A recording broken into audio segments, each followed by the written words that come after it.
Maman, tu comment le jour aussi, mais il faut avoir attention. Nicolas, $40 000, député aurait été qui personnalité. Il y a un autre qui cette fois-ci.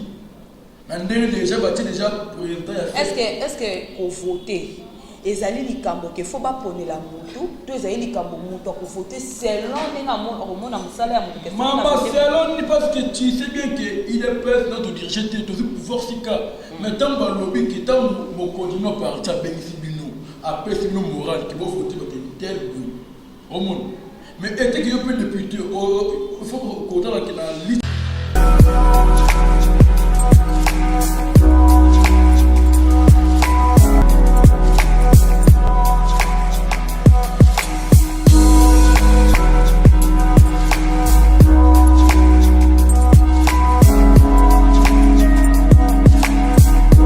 22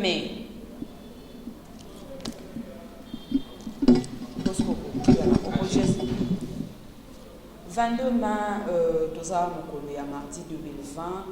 na tonti bino botonti mingi bino ba obeti ba komalamu ya kozala liboso ya chaîne ya bino ya Yoka Son de Presse Télévision bisika nyonso tozali totonti bino botonti mingi pona ba oyo banani basabone te na chaîne ya bino ya Yoka Son de Presse Télévision tokosenga bo s'abonner massivement pona ba oyo déjà basabone merci beaucoup comme d'habitude nazalinga moko te na plateau na biso ya mokolo lelo nazali na invité na ngai abengami na kombo ya mwana mboka Bienvin oyo wapi tokosola na ye en tout cas ba oyo boyebi ba oyo boyebi te akose présenter lisusu pour que boyeba ye lisusu ndenge kaka ezalaka ensemble avec mon réalisateur caméraman Taylor Mulumba soki kopesa accès na solola na invité na ngai ya mokolo lelo mbote mwana mboka Bienvin boni est-ce que vous avez cette occasion na bandeko bazali kolanda biso oyo ba découvrir yo kaka mokolo ya lelo omeka ko se présenter moi moke oyebisa bango ozali nani osalaka nini au travail kapé na parti nini bon comme on a eu 20 KBA nazali parmi ba cadre IDPS de base comme troisième vice-président cellulaire la cellule Mayemo. À part ça, nous allons communautaire et la ND, Manu Kanabo. Voilà, moi, je suis allé 20 KBA, tout le aussi sur le ton de na plateau na biso ya mokolo lelo. Est-ce que tu peux koyeba par rapport à likambo où ils ont collé à l'Assemblée nationale au ngai na to yebi ba expliquer ba yebi likambo ya pétition ya moi na mboka Jean-Marc Kabundu na moi na mboka député national Jean-Jacques Mamba. Dossier wa nesuki wapi? Bon, makambo ya Jean-Jacques Mam parce que ceux qui te landé bien wana ezali plan moko euti na ngambo ya FCC avec ngakati. Pourquoi? Parce que plan na bango zane ceux qui le balongoli mona mboka Jean-Marc Kabundu baza na possibilité ya makasi ya monter chef de l'État coup d'État. Alors que comme population congolaise bah combattre des presse par l'ingami, Jean-Marc Kabundu, l'ingami, chef de l'État, par qui jamais le Kouana qui nous salam. Bah, petit homme, il y a plus de 60 députés. Mais à tout l'année là, comme bien, était que il y avait mon obélia, bah, comme les nous tout me un peu colonialisant bien, et ils ont 57 députés, il y a FC Massinaki, il y a quelques, il y a INC, il y a MX plutôt, pour pour la Monique, tant que nous avons une coalition et nous avons signe moko ya faiblesse. Et que pour nous tambu sa boka et que nous sommes. Mais quand nous toucher Jean-Marc Kabundu maman na ngai wana le jour où on va battre beaucoup beaucoup. Parce que tant que Jean-Marc Kabundu plus wana et là directement pour la chef de l'État le pouvoir la poste na il y a un autre sa mise en garde président de l'Assemblée nationale, Jeanne Mabou. Parce qu'il y a peu à terre et à Makambo. Il y a Salinini, parce que là, vous allez vous mettre à l'issolo, il y a moi, Jean-Jacques Mamba, et moi, Jean-Marc Kabou. Maman, tant qu'on a fait mise en garde à Mabou Dawana, il y a des gens à la président de l'Assemblée nationale. Jean-Jacques Mamba, tant qu'on a l'Olendo, il y a Kolubana, il y a une pétition. Elle a été. parce que bambongo bazuna kinakat bambongo bazuna MLC bambongo bazuna lamuka et que pour donc pour monter mon kondiambo comme d'état mais comme Benjamin Malingi Fatima Kas Benjamin Malingi Mboka comme Makas et l'autre on a tout baki et pour le caté peut l'équité. Est-ce que ça a pas preuve il y a bambongo bango bazwaki? Ah maman yo tu sais bien que nanga boya FCC bazama Kas na comprendre tout au monde. Mais le na c'est plus na député moko oyo qui porter chacha qui m'a plainte am ko faut pas kanaye parce que on est ba faux document au monde. Donc yamu na zo na ba député tant boki na parlement wana et ça que pour na boki na so ba théâtre ni ba lo bien que et ça parler du peuple. Donc on est un homme ya ba population congolais tant mon député voter et que pour na ko lobelande bien ya quartier non ndenge mo et ko tambola. Mais les autres, comment les députés qui nous défendent pour nous faire des bêtises, il y a ensemble. Quand il y a Jean-Marc Kaboun alors pour l'intérêt général du peuple congolais. Kaboun alors comme ministre, chef de l'État. Pourquoi? Parce que il y a un congrès qui Jean-Marc Kaboun a dénoncé un mot. Donc, le monde va guérir le monde. Si vous avez na lisolo na yo beti selon explication na yo, au lobby était ils allaient juste tout le kami qui intérêt à la population congolaise, on a dit ce qu'on vient pas. Si qu'on a le camp de répétition, ceux qui vont découvrir que les députés a eu de peste, baza na kati ya Cameroun, au Sahel. Maman il y avait été il y avait dans le monde qui les autres pour engager mangi. Les opinions là. Combattant on est déjà pour engager les et des personnes qui ont député ici on a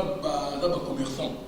Pourquoi surtout quand les députés au lobby du Cameroun c'est très important. Les députés il de peste ça va député on est engagé mais pourquoi c'est long parce qu'il y a un qui peut écho que elle a quelques députés ou il de peste parce que qui en au monde na plus qu'à mon qui tant que balobé que va député provincial va voter au sénateur maman Nicolas $40,000 ba boye ko voter ba député na biso et puis la moto donc chaque jour son et kana Jean-Marc Kaboun les jours Jean-Marc Kaboun ko ti réunion na ba député provincial wana na Boutou orienté bango pour voter tel maman to comment le jour aussi mais faut yo ka attention Nicolas $40,000 député orienté comme donc qui personnalité na yo il y a un tour qui cette fois-ci déjà battu déjà président. Est-ce que pour voter les alliés du Cambo qu'il faut pas prendre la moto tous les alliés du Cambo moto pour voter selon les hormones à salaire maman selon parce que tu sais bien que il est prêt notre diriger tout ce pouvoir sika mais tant que lobby qui tant mon continent par ta bénéfice après c'est nos moral qui vont voter dans tel bruit au monde mais est-ce qu'il y a peu de députés il faut qu'on ait la lutte au Sali il y a non violent il y a lutte contre la corruption au monde mais le nombre de députés va gagner $40,000 et c'est possibilité après tant comme on a 2023 il y a trop candidats dans notre côté c'est quoi affaire il y a bon avant tout quand on est comme passer à mon coalition na bino FCC cash les années mais coalition pour bozo baé mingi bozo ima mingi mais jusque là non peut tout le monde place pour kabwanité jusque là non peut tout le monde place pour panzanité mais bozaka ka soki o esala niveau eza FCC soki o ezongi bo eza FCC mais bozo posana que entre temps bozo ba bongo boza na kati ya coalition décision nini o bino bozo zwa pour la coalition na bino FCC cash maman était que molobelia peuple congolais décision nyonso écoute et pas coordinateur ya cash oui bien que coordinateur cash il a Jean-Marc Kaboun Kaboun a le que ceux qui m'appellent Zali donc ceux qui moi me cotisent à cause à la base à coloquer condition et Isaki oh moi bah ça écoute déjà c'est le comment passe ma casse mais comme il va mettre la pétition mais maman m'a condition et il faut péter parce que nous sommes des personnes mais plutôt péter si qu'on a minute oyo kasi coalition na bino bosali ndenge ni bozwi solution nini bozakaka bolinge panzana ou bien bomoni bon to tambola kaka esika mo basaka même pe bato ba eleki biso poto zo pouvoir ba eleki biso te pouvoir ya mwana mboka Félix Tshisekedi euti na Nzambe na peuple congolais euti na ndenge bato ba ko caméra maman entre nous soulever le mot est très important caméra sungi bisoté maman quand je dis biso nazo ba dans le sens que donc na niche na place na yo pour ngai naza na ngai ya UDPS ngai nazali nazara toujours au centre de la vérité Kamere, Bosaki coalition, n'est-ce pas qu'il y a aidé UDPS? Mais maman, coalition autre, ça dit, soit tu n'es FCC, soit tu n'es pas c'est un INC. Kamere, au même temps où base UDPS, et puis aussi na président de la République 48 heures à retirer ce métier. Kamere Monique comme Arak non bon côté, Arak qui est là comme mon côté. Wana c'est loyo. Maman, c'est normal que nous avons dit caméra à la vide. Nous avons dit que tout le monde qui va membre de l'INC, la partie A, Nathan Hindaki. Au monde, directement, nous fatigues à retirer ce tir. Malamoko, caméra peut être retirée. Au monde. Mais elle n'est pas combattue que tant que nous avons conduit et dans grâce à la caméra. Non! Oui, bien que caméra tracé qui chemin. Ah, quand c'est une maman. Pour le lot, il peut se retrouver. Maman, tant que le lot, il peut se pouvoir. Et là, grâce aux combattants, et là, grâce à quand j'ai parti la biseau. Non, qui est quand même. Est-ce que n'a pas coupé ça t'a moi il y a une c'est moi raison pour balobi que il de pèse pour ça va traître. Nani nango. Pour le lot beauté qui caméra se retrouver la position centrale de Makala. Tu sais bien que moi namboka Félix Tshisekedi a pas qui clair le top Congo. Hein? Tant on va invité. Alors que même aux moi na mai na ngai. Na tanga na yo, aux ndeko na ngai. So qui je OK. C'est quoi mokonza mboka mwana mboka Félix Antoine Tshisekedi son excellence. Alobaki likambo wana déjà ayebaki te ke bato nazotama baza boye alobaki likambo wana en avance te to ndenge nini maman a omoni affaire caméra tant caméra a 15 millions mokonza mboka kosiaki abengi alobaki zo sala na yebi yango mais tika eza mabe ozomona likambo kutu ya 15 millions ko toucher te parce que tango bato ya lamuka balobaki ke Kamere a 15 millions, bino il est fait télémaki, bolobaki ezali faux. Le lobo comme bodo bolongi si la muka. Maman, tout le monde il est fait mutuni. Maïta n'aurait Kamere 15 millions. Alors il me bosso il y a pas que faux, j'ai tout ce kamai. Maï il est fait. Parce que on dit beaucoup de choses du oyo, et beaucoup quantité à Kamere sur une bongo 10% au plus de la tête. Moi mboka Antoine Tshisekedi alors de chaque volonté. Yo so yimi mo en état place de la prison. Yo mo o mo mikolo ba déjà ligne ya ba de la prison parce que to li pouvoir être ya ba facilité que peuple congolais faut se retrouver maman. Si c'est que il y a du pouvoir la volonté à Djambe, la peuple congolais la volonté à Kamere était en ce monde parce que Kamere a un opposé pourquoi on est employé FCC. Hein? Kamere a la président en Assemblée nationale en 2010. A détourné 20 millions de dollars. Nous sommes boye bakate. Maman, ngai le 20. On a continué à sangana nae. Oh, mais tant que nous aïe, tu as vu que à la caméra, ton divin n'a pas parce que tu as vu que suka a remis la piste parce qu'elle va vite. Da suka a changer couleur. Oui. C'est na combo ya caméra. Oui, parce que tu as vu que ne bendi wana a kotomira na boule à tomber permo. Na kimoyi. Siko ndenge yozo moni ya makambo ndenge zo kende mwana mboka lievin. Ozomona veka a mwana mboka Vital Kamerhe akozala condamné to ba kopesa moi liberté provisoire mais les jours à ce moment qu'il 11 moments et puis il y a donc pas ma casse de Sony nani que mutu obo sali ba mafia bo signer ba contrat obengisi na ndako akena présidence mais lo wana dans ce moment tant mutu le doit les 22 les 25 Kamerhe akowanga na devenu wana akowanga tete akowanga ni tete lake akowanga na ye tala mutu akowanga na mundele wana donc au moment que et comme tout monde théâtre non tout ce que justice et l'indépendant justice ça nous ça là au monde il y a comme caméra lobby qui a l'intellectuel ça veut dire qu'il y a l'équipe à juge il y a l'équipe à l'équipe à juge après ça il y a lobby ngana zali intellectuel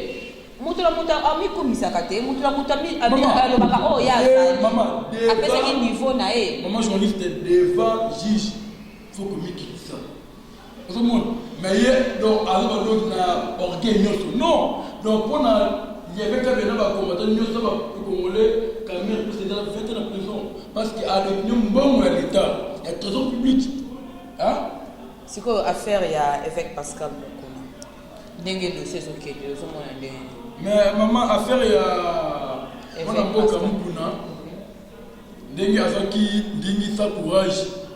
aokende ko porter Kabila plainte c'est bien maman ya mona lobaka ba congolais photo za bato ya boanye mayele to bosa makamute pourquoi le bongo mukuna a travaillé na Kabila pendant 18 ans tant tokela mapona ya 2018 mukuna na église na ba image ezali alors batika mwana mobala bato bavanda tobetela nanu na Kabila maboto maboto babetele maboko oh bato baza koloba machine à voler donc au moins que wana eza théâtre o mukuna azolinga sala contre mpona distraire population congolais un moment mukuna donc si je comprends bien évêque Pascal Mokona ngaka sala moi théâtre mo mpona ko distraire o ezali peuple congolais to population congolaise oui c'est ça parce que dans ce moment diaspora nyonso ba combattant nyonso oyo bazala na biso sikoyo to boso na kale passé te tout le monde bato nyonso basali mboka Congo mabe bato nyonso bafaire oyo bamonisi population mabe presque mo yana prison même bamukuna wana ozomona même leo soli tibabiki asali soki bakangi 17 ans prison ngana tuvona ngo parce que mukuna asali mabe na mboko ebele asali mabe na ebandeli obandaki ke mukuna azui courage aboti courage wana aboti oyo peuple moto moko te abota courage wana ya kokende kofunda oyo ezali l'ex-président mwana mboka Joseph Kabila akenda kofunda ye te mais mukuna te kofunda ye lelo oyo bokomi susu akeye kokota makala mukuna ke nalobaka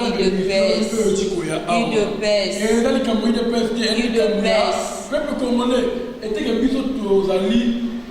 balobeli ya congolais ndenge azolobaka na diaspora congolais nyonso mais mukuna yebi ke ti azosala makambo wana nyonso tu UDPS ekozala na jamais ntango bapublie président Tshisekedi président moko oyo nde mukuna akomi koluka mwa koya na UDPS non wana eya aventure wana eya blague mukuna mama nati koloba ke batravaille na Kabila pendant 18 ans ndenge Kabila abuli mboko bamukuna mpe bana kati mukuna azalaki père bitoni ya Kabila apre lo mukuna na ye soki parle na ye ngai na lobi eke ndenge awe courage wana eza bien mais ye moko nde akende komitika parce que ayebi ke mabe onga asali tikaka na ndakende komitika c'est ça ozomona yango soki bakongole ozorepete toposaka repasse te un moment mukuna presque eya prison apana ata 20 ans parce que bayebi ke ye mpe lisusu place na ye eza na prison oui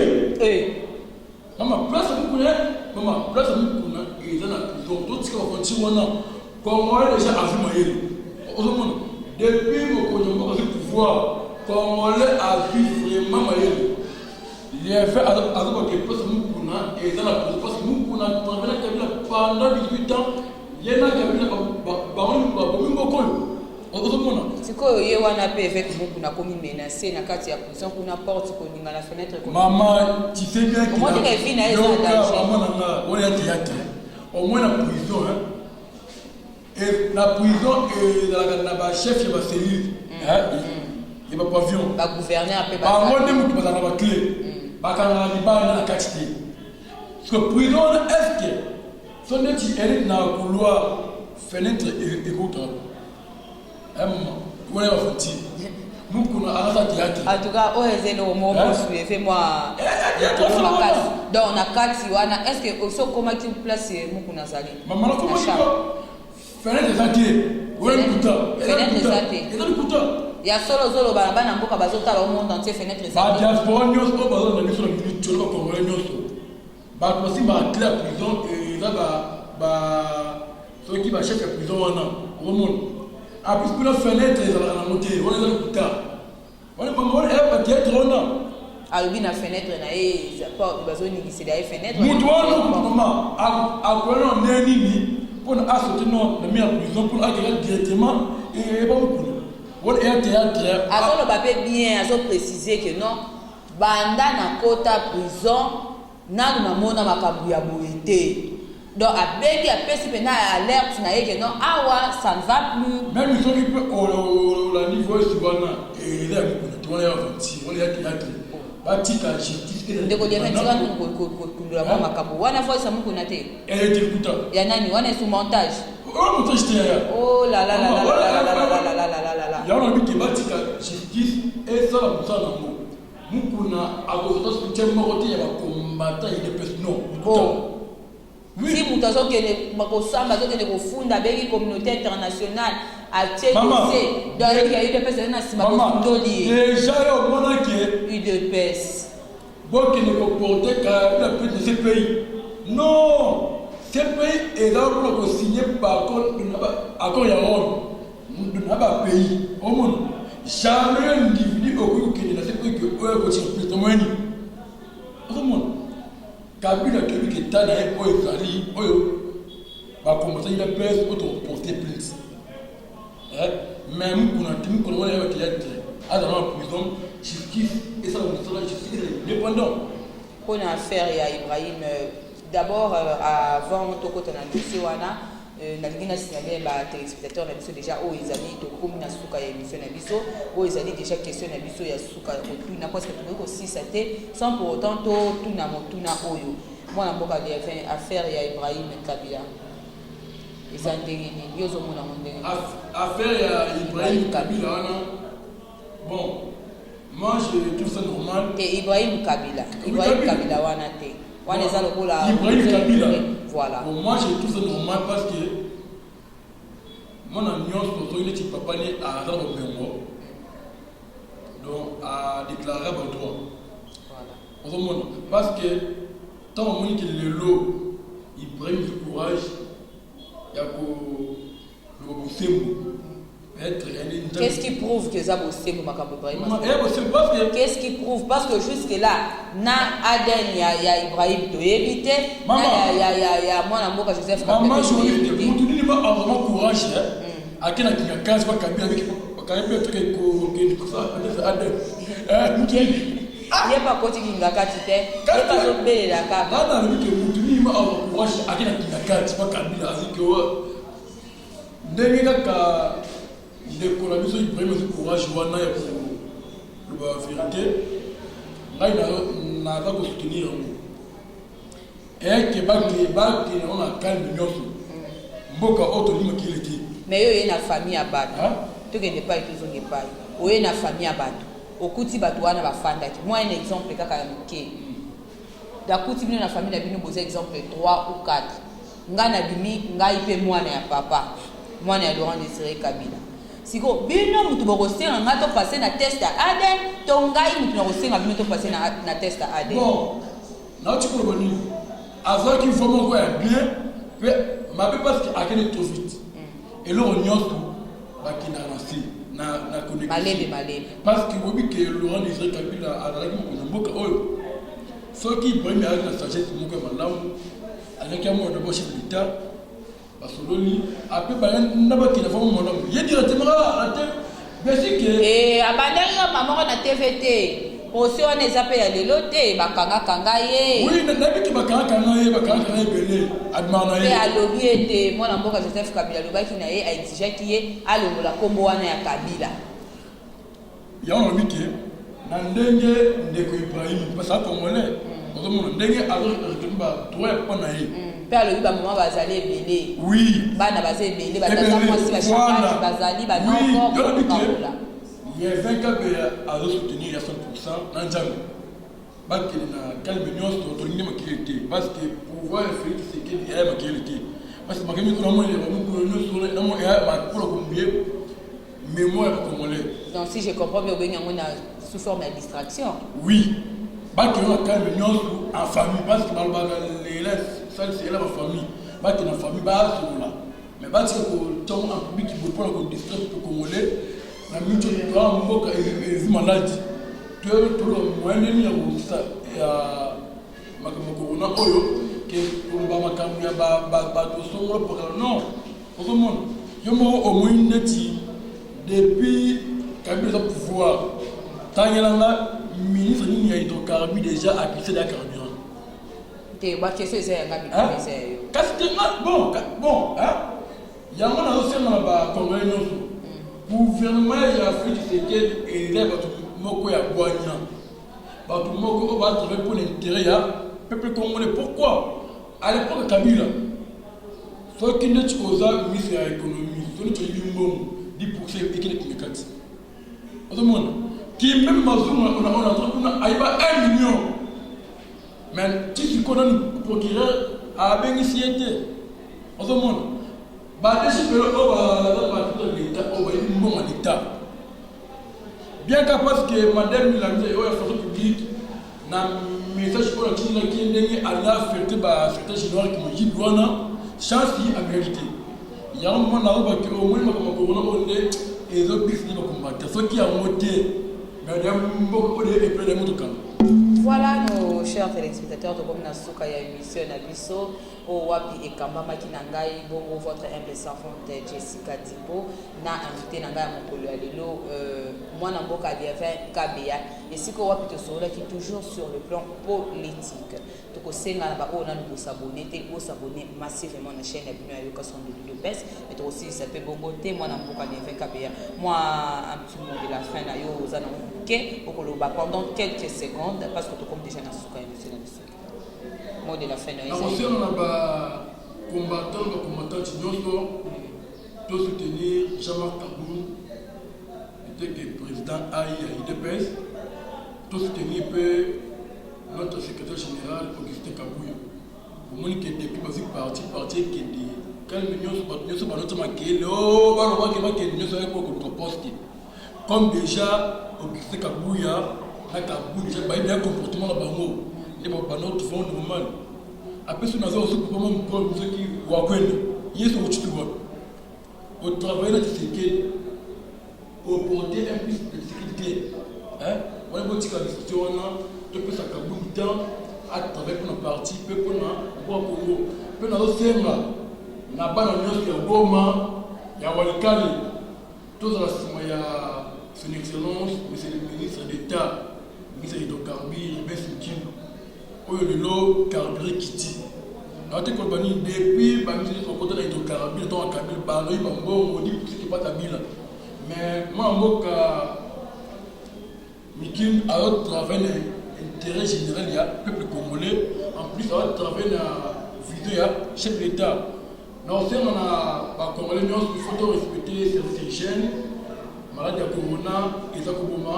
bien sûr que tozo ka keo ba chinois ba lobi ke makambo eza te matebi ke eza boma vraiment merci mi pour un peu couper ça numéro de